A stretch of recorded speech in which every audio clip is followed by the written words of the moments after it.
Slides too far.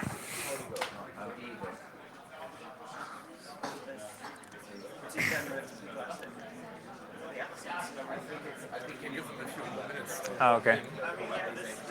But, yeah. We have got officially per schedule, we have like 40 minutes and then a 10 minutes contingency. And Plan. only then the coffee breaks up. So I'm fine. 40 minutes is easy to do.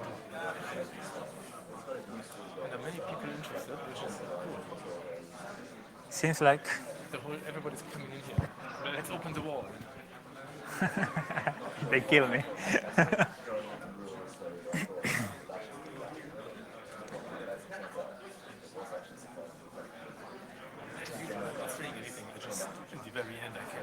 Just let me know when I start. And does it work? No, let me see if it works. Oh, it works. It works. Now I don't know if this font supported.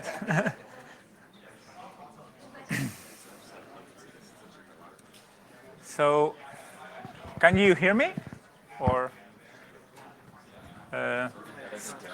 hola? Now, can you hear me in the back? Yes. Thank you very much. Everything louder than everything else. What Deep Purple used to say on the mixing room. Get everything louder than everything else. You can hear that in Made in Japan when Highway Star starts, if I'm not mistaken. Well, the snare is building up, but the music talk was yesterday, right? Anyway, this talk is called Lector in Codigo, and as he said, there was a spelling mistake, yes and no. My name is Alvaro. I work for FaunaDB. That's my Twitter, etc. You already had me here, so I don't think you need a semiotic explanation of the sign you have in front of yourselves. So, Lector in Codigo is a joke based on a book from Umberto Eco called Lector in Fabula, which in Italian makes sense, but which is lupus in fabula, which in English would be like speak of the devil or something like that. The Romans in the audience, please don't correct me. And with a friend, we always make the joke of the Baudolino kind of Sprache or language from Umberto Eco work called Baudolino. If you read it in either Spanish or Italian or any other Roman language, you will notice that the first page is written in a very old, or the first chapter, dialect of what could have been Italian in Alexandria in the 13th century. So Lector in Codigo, or this Baudolino kind of mix of languages when there were no nations or whatever, is what we talk with a friend from Rome. I speak Spanish with as many Italian words as I can imagine, and he produces Spanish with, or Italian with Spanish words so I can understand him. That's why it's called Lector in Codigo, a mix of whatever you have there. So that's how you burn 5 minutes of your talk just on the first slide. I work there, and the idea of this talk is to explore the relation between the process of writing computer programs with that of writing literary works of fiction. So, of course, Umberto Eco has to be there because he has this book called Lector in Fabula and also 6 Walks in the Fictional Woods. These one are actually his lectures that he gave in Harvard. So if we care about authenticity, as we were talking earlier with a friend, I think you have to read it in English. I tried to be very snob and wrote the Italian version of this book, but actually the original is in English. Anyway, in there he presents a lot of ideas that when I was reading them, and I was thinking, maybe some of these things could be applied in the way we develop programs. So yeah, that's the idea. What can we learn from these theories to become better, for some definition of better, programmers? And there is an article that I always like to quote, which is from the 60s. And in this paper or article, this person brings very interesting ideas of what it means to be a programmer. We don't know who wrote it. Donald Knuth doesn't know who wrote it, so probably nobody knows who wrote it. It was taken from his archive. Somebody scanned Knuth's papers from his archives, and it's there on the Computer History Museum online website, whatever. But yeah, nobody knows who wrote that. So this person says that a programmer does not primarily write code. Rather, he primarily writes to another programmer about his problem solution. So we see that even back then, people were thinking, A, programmers were only men. No, that was a joke. That programming was about communicating ideas. For some reason, they like to write he, but what can I say? I cannot misquote somebody on an academic conference. I will get kicked out immediately. Anyway, and you can also know this one. Programs must be written for people to read and only incidentally for machines to execute. That's from Structure and Interpretation of Computer Programs, I think. So then there is also the first paper that introduces subroutines from David Wheeler, the one from the Burroughs-Wheeler transform. And he ends that paper, this is from the 55 or 50-something, saying, the above remarks may be summarized by saying subroutines are very useful, although not absolutely necessary, and that the prime objectives to be borne in mind when constructing them are simplicity of use, correctness of code, and accuracy of descriptions. All complexity should, if possible, be buried out of sight. So we have a paper from the 50s, another from the 60s, that very influential book, Structure and Interpretation of Computer Programs, and so on, or are talking about how to communicate programs, and that is the important thing. Back in the day, they were writing in some sort of assembler. The first subroutines were written in assembler, and they say they are not needed, these subroutines. A real programmer, von Neumann said, writes in binary. So what are we doing in this high-level code, right? So for David Wheeler, he said, no, we need these things because we want to understand the code. The machine is just a tool that we happen to have right now. They happen to be these things that are very fast at running algorithms. But it's we humans who write those algorithms. So is there any previous or prior research about programming? Yeah, for sure there is literary programming by Knut.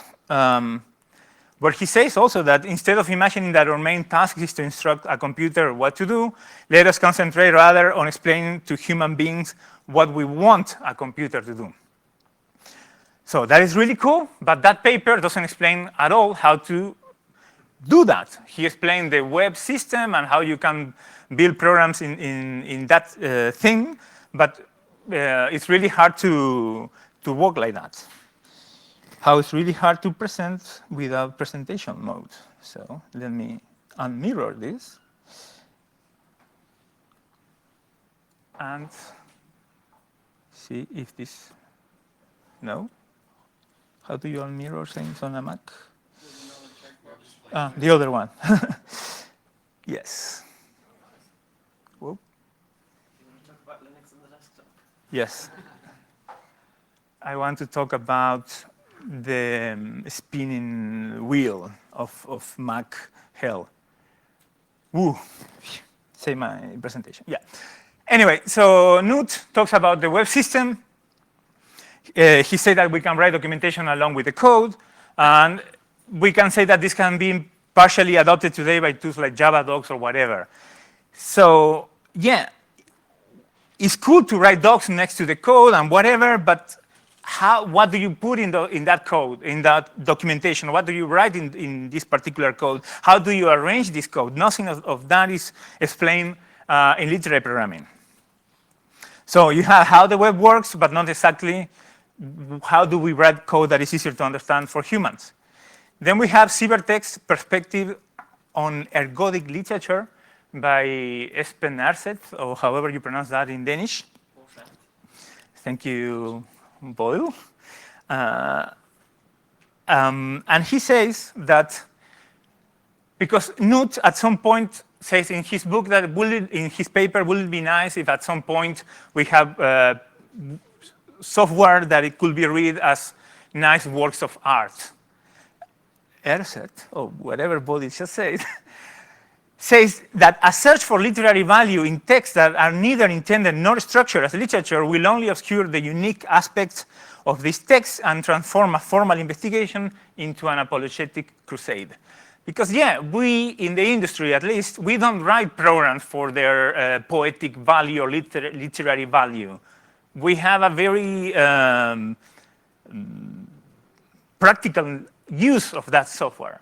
But I'm saying in that context, when I had to move my Scrum card to the Dawn column, let's say, and make my PO happy, how do I write programs that are easier to understand to others? That is my problem. My problem is not how I can write poetry with code. It could be really nice, but it's not what I'm interested in this talk.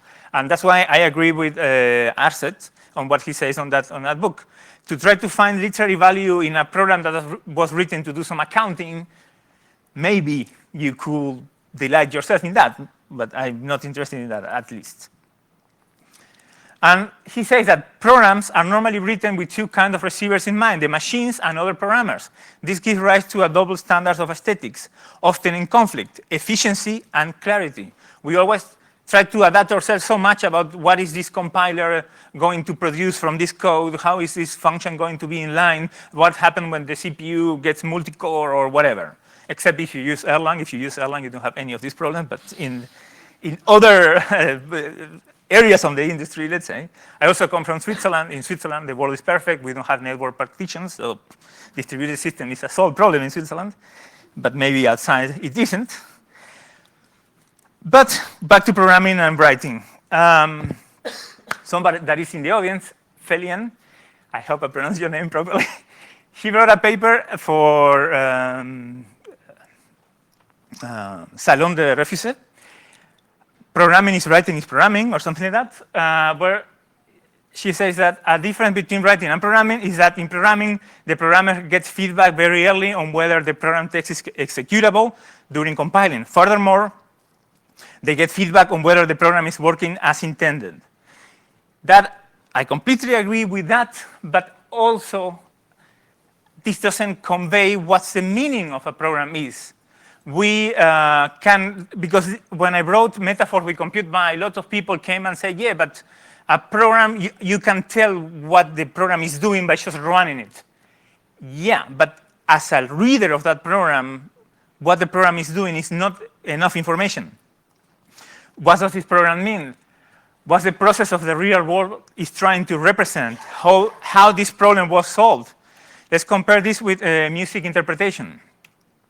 For those of you, I don't know who, I guess, does everybody plays the guitar here? No? Okay. So for you, those that don't know how to play a guitar or never were interested in the workings, whatever, you have 6 strings, at least 12 frets. This is this is something really weird in musical notation. You put the 6th string, which is on the top, you put it on the bottom. Like a tree in computer science, you put it upside down, so it's not too different. Maybe for Australian, but not for us. I'm from the Southern Hemisphere as well, so. Anyway, you have the 6th string, 1st string, and so on, and what this is saying is like, you have mi, fa, sol, la, si, do, but let's say this re here is the same re as here, or this mi here is this one, and it's this one. It's exactly the same sound, that's the point. That's how you tune a guitar. If you see this annoying person doing tune, tune, tune, tune all the time, because they are comparing this la here with the la of the open string, the D here with the D of the open string, and so on. But there is a guy from Uruguay. He's playing a method of how to play the guitar, quite influential, Alvaro, and he says that's how you will read solfege, I think was the name, or solfeo in Spanish. And yeah, you can play whatever. But he says correct guitar playing is inconceivable without correct fingering. So you have a notation without these numbers. It's telling you the notes, but it's not telling you how you play that in the guitar. So in a way, you have the result, the output, but it doesn't really matter because maybe you produce it in the wrong way. That at least from the classical school of playing music point of view. So you can play like Jimi Hendrix with your thumb on top of the guitar, but for Alvaro, that will be an heretic. So back to programming. Knut, on The Art of Computer Programming, he says, is 2 a random number? Can you tell me that a random function returning 2 is correct or not? I don't know. Is a square function that returns a hard-coded 25 a correct implementation? As long as we provide 5 or -5 as argument, it is correct. TDD advocates this kind of program building.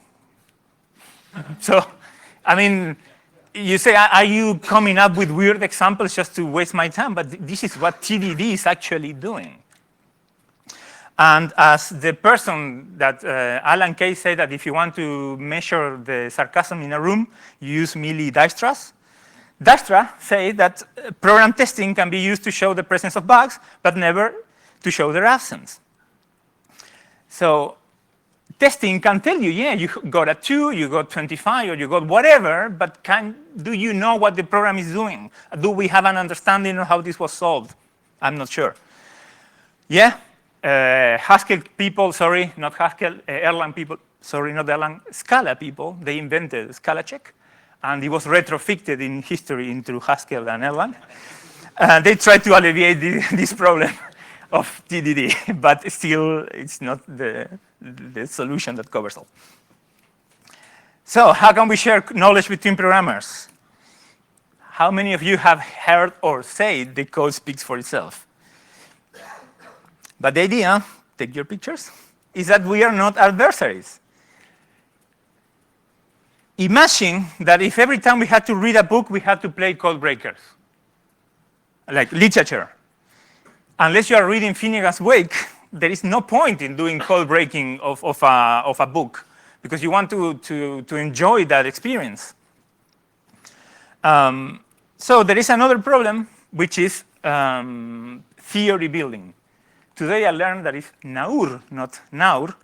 Peter Naur wrote a paper called Programming as Theory Building, and he says that a person that has this theory, like this thing we want to share between programs, between programmers, using a program as a medium, is a person who has or possesses a theory in this sense, knows how to do certain things, and in addition can support the actual doing with explanations, justifications, and answers to queries about the activity of concern. What has to be built by the programmer is a theory of how certain affairs of the world will be handled by or supported by a computer program. And he says that this theory is very hard to share, and it won't be reflected in documentation or the program text.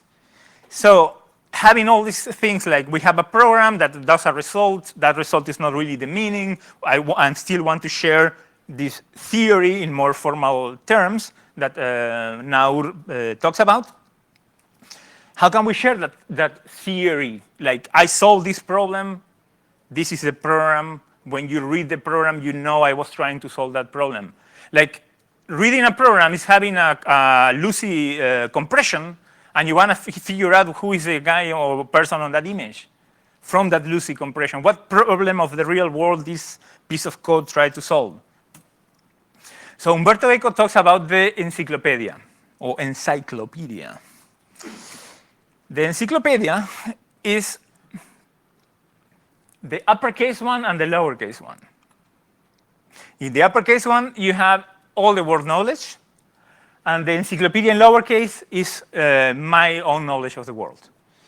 So it's my knowledge versus the world knowledge. And what Umberto Eco says that he criticizes from Claude Shannon information theory is that the competence of the destinatary is not necessarily that of the sender, or the receiver versus sender. So you can encode something, send it over the channel, get the message on the other end, but you may not know what the other person meant originally. And that's the problem with books.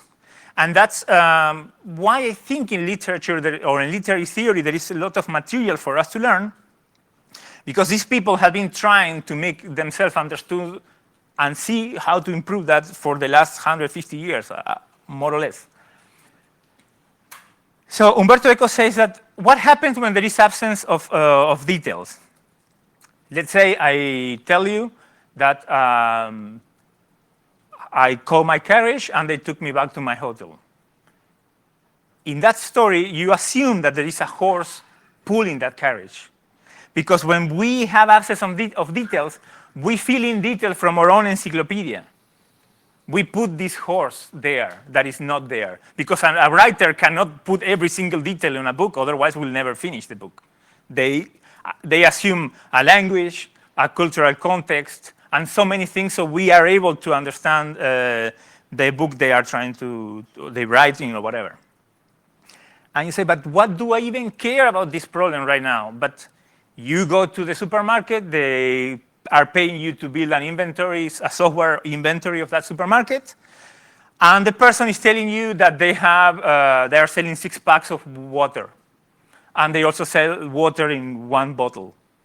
And okay, you say, okay, I have that kind of article, that other thing, you retrofit your own encyclopedia, your own idea of relational database, whatever, build that model of that supermarket. Then in the real life of the supermarket that the inventory owner knows, whenever there are no more single bottles, they cut open a 6-pack and they refill the thing. So what happened to the stock of your program that was well proven in IDRIS? Vielleicht doesn't work. So that's why I think the encyclopedia is really, really important, or understanding how do we fill in details and what we leave out in abstractions, and what does it mean when we use these words in the real world conversation between a person that is an inventory manager and me that I am a programmer. We are using the same signs in semiotic terms, but complete different meaning behind them. Umberto Eco also talks about the model reader. What is the model reader? The model reader is not the empirical reader of the book. This person lives in the mind of the author, the empirical one, let's say Umberto Eco, and is built as the author writes the story, and also helps the author decide how much detail to include in the story. So once upon a time, this builds a reader that expects a children's book. But once upon a time, there was a piece of wood, not a king, says Umberto Eco. So it's Pinocchio. It's not the typical children's story. So they built an expectation. They took it to a different way. Still a children's story, is it not? And this is how the author is building us as we read the text. You think this is very simple to understand, like it's a very simple problem. But in a literary theory book, they put this example. Dogs must be carried on the escalator. Okay? You find this on the London Underground. Does it mean that you must carry a dog in the escalator? Are you going to be banned from the escalator unless you find a stray dog to carry? Carried is to be taken metaphorically and help dogs get through life. Must be means now. How do I know this is not a decoration? I need to understand that the sign has been placed there by some authority. Conventions. I understand that escalator means this escalator, whatever that is, and not some escalator in Paraguay. So even if this seems like the most simple problem to understand, think how much we know from context and how to use that sign. So the same goes when we try to do textual cooperation. So Umberto Eco says that a text is a lazy or economic mechanism that lives on the surplus value of meaning introduced by the recipient. Basically, a text wants someone to help it work. And reading is essentially a work of cooperation between the author and the reader. And here he says it's actually a strategic game between author and reader. So we have to plan a strategy of who is my model reader, who is the reader has also a model author, and between those images, they try to reach an understanding. In more war terms, Eco says it's Napoleon versus Wellington. Both of them played a strategic game on their minds with a model Napoleon and a model Wellington to think how to beat them at war. And supposedly, Wellington has the better model Napoleon. But forget about war and let's think about strategic cooperation. Who is going to read my program in the future and how can I make them or help them understand? And in programs, we have a lot of devices for this. Type declarations, documentation in general, and paratext. What are paratexts? This is a device also from literary theory. So Genet is the one that defined them, and Eco quotes him as saying, the paratext consists of the whole series of messages that accompany and help explain a given text. Messages such as advertisement, jacket copy, titles, subtitles, introduction, reviews, and so on. This is what are paratexts in a book. So paratext in code will be documentation, package names, folder structure, pragmas, like in Haskell, imports, hiding things from the prelude or overloading it. That was one of my biggest stones that I had when I was learning Haskell. Like why this plus sign doesn't mean what it's supposed to mean in the prelude, because people were hiding things. Compiler flags, running mode. Like, is the meaning of a program in test mode the same as running in production? You probably mocked things, replaced other things. What is the meaning of that program when you just say dash dash test? Or when you are running a benchmark and you turn off all the caches because you wanted to exercise the code or whatever. So all these paratexts help us understand that code. And sometimes we are so smart that we try to put them out or not include them in text. So Genet says that the paratext is a privileged place of pragmatics and a strategy, of an influence on the public, an influence that whether well or poorly understood and achieved is at the service of a better reception for the text and a more pertinent reading of it. I guess I have this slide, but in case I don't have it, I should say it now. Like, how are you going to read Ulysses from Joyce if you don't know it's called Ulysses? That's the paratext telling you what you are getting out of that book and how you should map it to that other story. But anyway, we say, okay, you have comments, whatever, but how do we keep comments up to date? And not even Cervantes escaped this fate. If you go to Don Quixote, in the original description for chapter 10, it doesn't match the contents of the chapter. Because, I mean, the paratext there, like when Don Quixote fights the whatever is happening, that this little description, that's the paratext telling you what comes after. The Quixote was written, I think, in 2 parts, and then Cervantes found a manuscript by a Muslim writer that has translated from somebody else, and then you have the future part of the Quixote. So there, even the author is building you. It's not me who is writing these next stories of Quixote. It's that Arabic or Arab writer that I'm translating from, and blah blah. This is putting you into many levels of fiction because they are building that model reader they want to have. Don't trust me. It's the words of that other person. So consider this piece of code. We have a class called user, has string username, password, and role. This is stringly type programming. And this user has a constructor. We set those things, and we have get username, get password, get role, whatever. I have text that is proving that it works in unit tests. So we have feedback that the code works as expected, but we have no clue what this class is doing. Like, can you tell me what this class is doing? What thing from the real world is representing? What if I add this paratext? Package database. I know now that maybe this is an authentication against a database, and I will have several roles in that thing. But if the package is model, maybe it's a user from my website, like an online store or whatever. The code didn't change. The paratext changed, and this helped us understand what was inside there. That's why I think all these tiny things like documentation and so on help others. The right naming of classes and so on. I will go to that in future slides. So Genet says, to indicate what is at stake, we can ask on one simple question as an example. Limited to the text alone and without a guiding set of instructions. of direction, sorry. How will we read Joyce Ulysses if it were not entitled Ulysses? It's no posible, which is wrong Spanish, by the way. No problemo, wrong Spanish.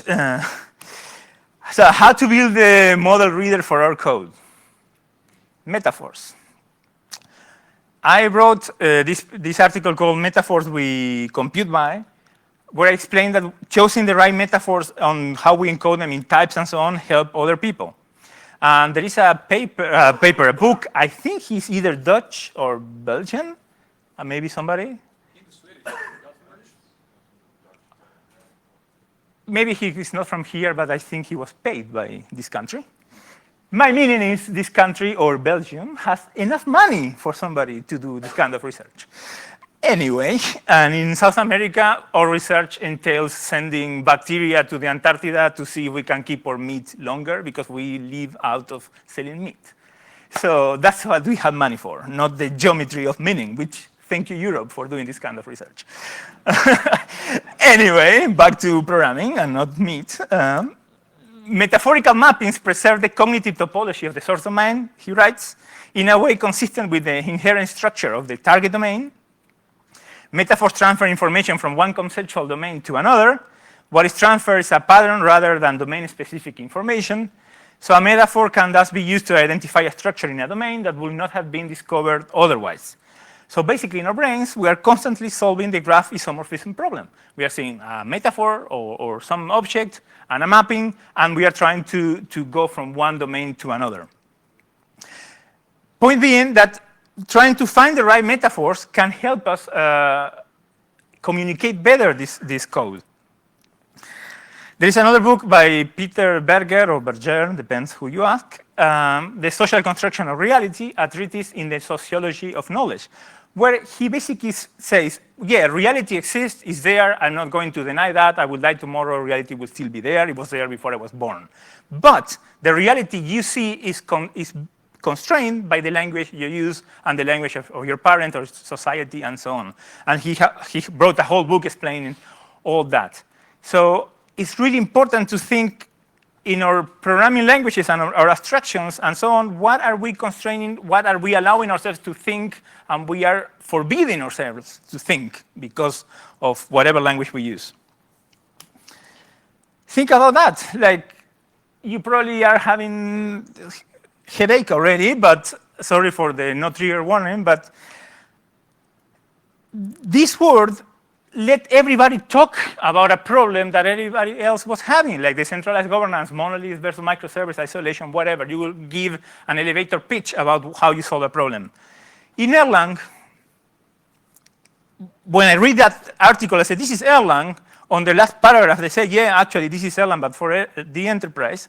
But I ask myself all the time, what is Erlang's elevator pitch? How do you sell killing children?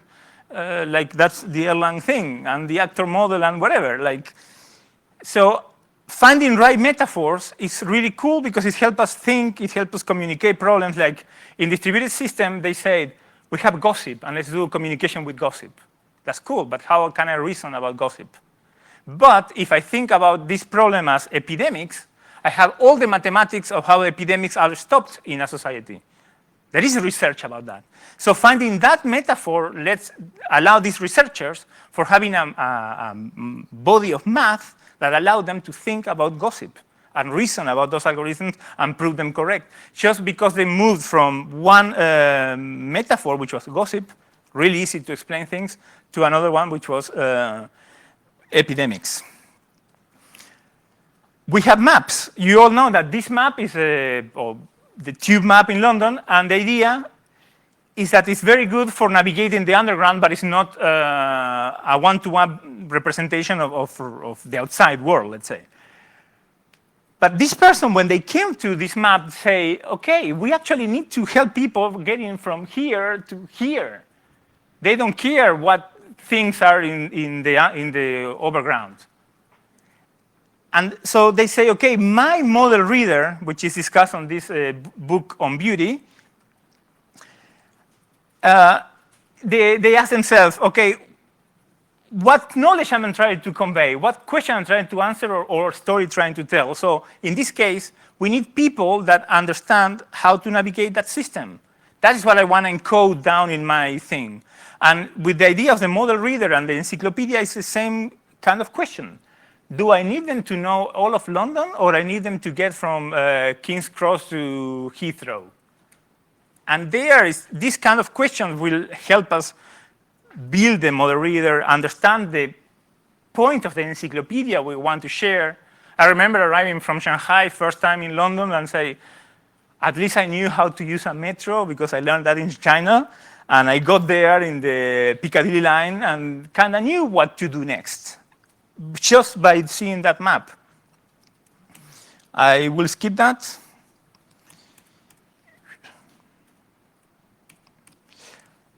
And just to finish, get you to a book that is called Data and Reality, a timeless perspective on perceiving and managing information in an imprecise world. You need to breathe after. So this person is doing data modeling. This is from the 70s. And he says, after a while, it dawned on me that these are all just maps, being poor artificial approximation of some real underlying terrain. And he said, the well-known, the map is not the territory. What is a territory really like? How can I describe it to you? Any description I give you is just another map. So again, we encode things in abstractions. We pretend somebody to come from the other end, like a programmer is coming from the abstraction end, trying to understand the real world. How much did we manage to encode there so they know how the supermarket works? When I quit the company, let's say, do they know how that inventory system works? Are they able to go and talk to the manager of the inventory and understand what is failing with their program? That is my question problem, let's say. So you have this person class, right? To finish. String name, age, whatever. I never do copy pasting because I copy paste from the previous one and person has a wrong constructor. But forget about that and let's think about the code. So we have this class person. Imagine you see or find that paratext. This is not a person. You probably know what it's making allusion to. And it's really fun and ha ha ha ha. But how many times are we saying a user shouldn't behave like that? This is not the file system. The file system doesn't do that, but it's doing it. Imagine a network without network partitions, research paper, right? The exercise is left to the reader. But yeah, it's a very interesting semiology game, and it's funny, but at the same time, this is our debugging problem of every day. We are encoding an abstraction from the real world, and then because of that abstraction, that simulacrum of the real world, we are arguing against the real world. As Baudrillard says, we are beyond the map is not the territory. Now we are in a world, even more today, where the map is making the territory.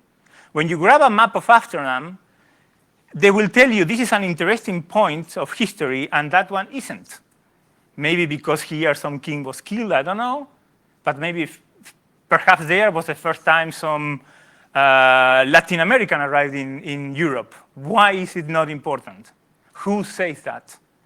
And go to Google Maps. In San Francisco, as far as I understand, they're creating like orange size of the map where are more, I think, tech-friendly areas of the city. That means businesses are coming there and arriving in this location and whatnot. So we went from the map is not the territory to making it back, and do we ask ourselves, like, what world are we building, living on, and so on. My apologies for the 50-minute rant, but there you go. Thank you. References.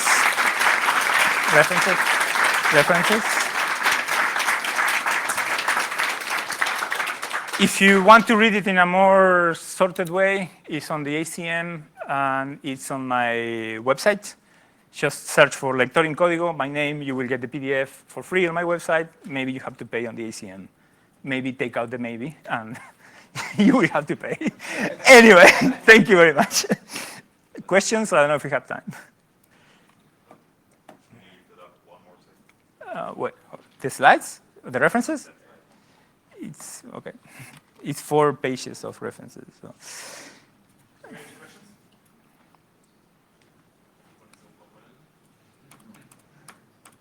So that's the first one. Next. Second one. Third one. And fourth one. And last one. If I'm remembering correctly, there's a fake second book of the Codigo, which Cervantes has the hero read in his second part of the book, which I think he wrote like 10 years later. Yeah, I think there's people trying to ride on the wave of his fame and started writing fake Quixotes, and that's as usual. They write, I mean, no, maybe I shouldn't make this joke, but.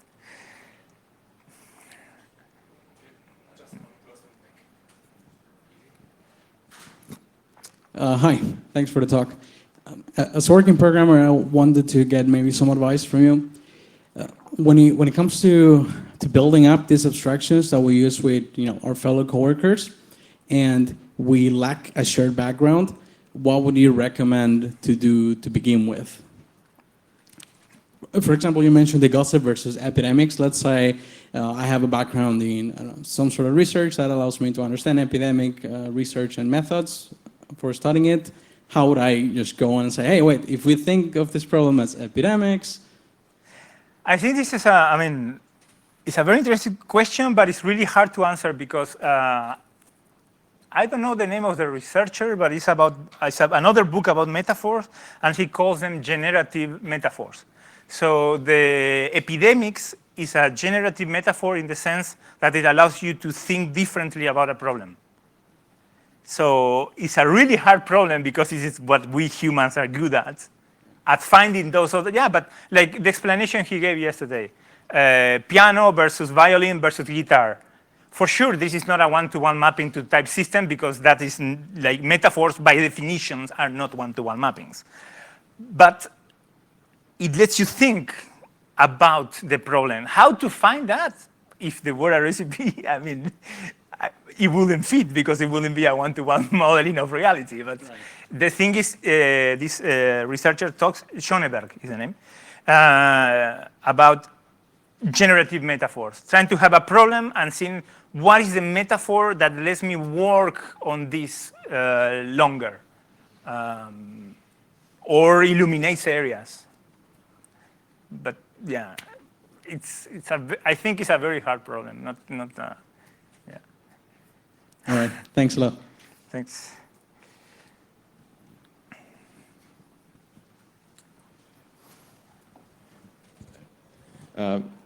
Not sure if it's a question.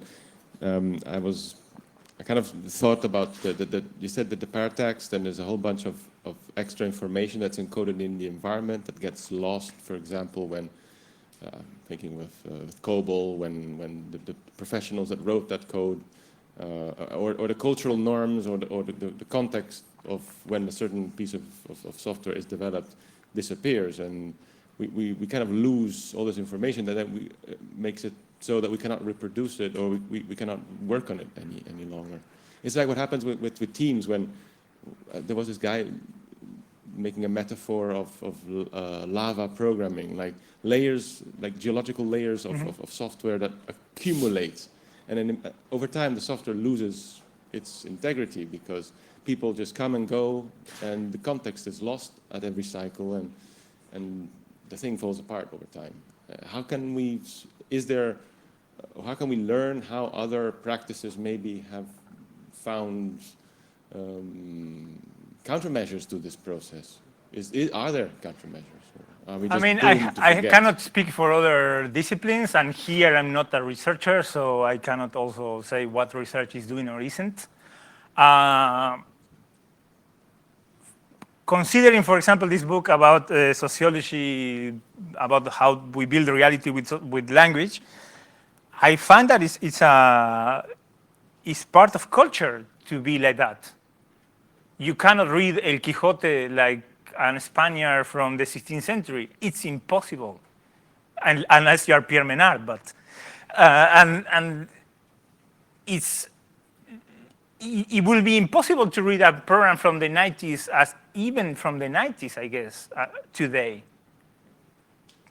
Like, we tend to criticize, what were you using, let's say, 10 years ago, prototype and not jQuery, when everybody knew it was React?